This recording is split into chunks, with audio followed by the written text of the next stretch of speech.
ನಿಪ್ಪಾಣಿ ಸಹಕಾರ ಕ್ಷೇತ್ರದಿಂದ DCC bank ನಿರ್ದೇಶಕ ಸ್ಥಾನಕ್ಕೆ 75 ಜನ ಸ್ವತಃ ಬಂದು ವೋಟ್ ಮಾಡಿದ್ದಾರೆ.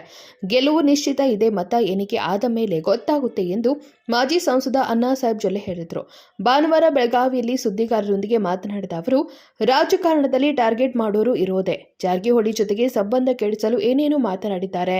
ನಮಗೂ ರಾಜಕಾರಣ ಗೊತ್ತಿದೆ, ನಾವೇ ಗೆಲ್ಲುತ್ತೇವೆ ಎಂದರು.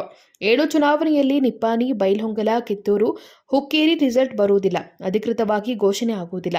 ಒಂದೊಂದು ವೋಟ್ ವಿಚಾರಕ್ಕೆ ಕೋರ್ಟ್ನಲ್ಲಿ ಪ್ರಕರಣ ಇದೆ. ಕೋರ್ಟ್ನಿಂದ ಆದೇಶವಾಗುವವರೆಗೂ ಅಧಿಕೃತವಾಗಿ ರಿಸಲ್ಟ್ ಘೋಷಣೆ ಆಗಲ್ಲ. ಆದರೆ ಮತ ಎಣಿಕೆ ನಡೆಯುತ್ತೆ. ಯಾರು ಗೆಲ್ಲುತ್ತಾರೆ ಅನ್ನೋದು ಗೊತ್ತಾಗುತ್ತೆ ಎಂದರು. ಗೆಲುವು ನಿಶ್ಚಿತ ಇದೆ. ಇವತ್ತು 4 ಗಂಟೆ ನಂತರ ಕೌಂಟಿಂಗ್ ಆದ ನಂತರ ತಮಗೂ ಕೂಡ ಎಲ್ಲರಿಗೂ ಗೊತ್ತಾಗ್ತದೆ. 75 ಬಹಳಷ್ಟು ವಾಪಗಳನ್ನು ವಿರೋಧಕರು ಹೇಳ್ತಾ ಇದ್ರು.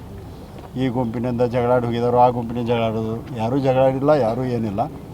ನಾವೇನು ಡೇ 1ದಿಂದ 75 ಜನ ಇದ್ದೀವಿ, 75 ಜನ ಕುಡ್ಕೊಂಡ ಇದ್ದೀವಿ. 75 ಮೇಲ್ಪಟ್ಟು ಅವ್ರ ಗುಂಪಿನಲ್ಲಿಂದ ನಮಗೂ ಕೂಡ ಕೆಲವೊಂದು ವೋಟ್ ಬರುವಂಥ ಚಾನ್ಸಸ್ ಅದಾವೆ. ಆದ ಕಾರಣ ತಾವು ಇದು ಕೌಂಟಿಂಗ್ ಮಟ್ಟ ವೇಟ್ ಮಾಡಿ ನೋಡ್ಬೇಕಾದ್ರೆ ಪ್ರಕಟ ಆಗೋದಿಲ್ಲ.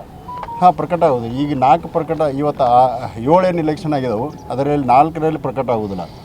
ಕೆಲವೊಂದು ವೋಟ್ ಚಾಲೆಂಜ್ ಆಗಿದಾವೆ. ನಿಪ್ಪಾಣಿ ಇರ್ಬೋದು, ಕಿತ್ತೂರು ಇರ್ಬೋದು, ಹುಕ್ಕೇರಿ ಮತ್ತು ಬೈಲಹೊಂಗಲ, ಇದರಲ್ಲಿ ಒಂದೊಂದು ಚಾಲೆಂಜಿಂಗ್ ವೋಟ್ ಆಗಿದಾವೆ. ಅದನ್ನು ಮುಚ್ಚಿಟ್ಟು ಮತ್ತೆ ಕೋರ್ಟ್ ನಿರ್ಣಯ ತೊಗೊಂಡು ಅದು ಡಿಕ್ಲೇರ್ ಮಾಡ್ತಾರೆ. ಕೌಂಟಿಂಗ್ ಆಗ್ತದೆ, ಬಟ್ ಅಫಿಷಿಯಲಿ ಅನೌನ್ಸ್ ಆಗಂಗಿಲ್ಲ. ಅನ್ಅಫಿಷಿಯಲಿ ಎಲ್ಲರಿಗೂ ಗೊತ್ತಾಗ್ತದೆ. Vinod Kolkar, KMM Kannada news, Belagavi.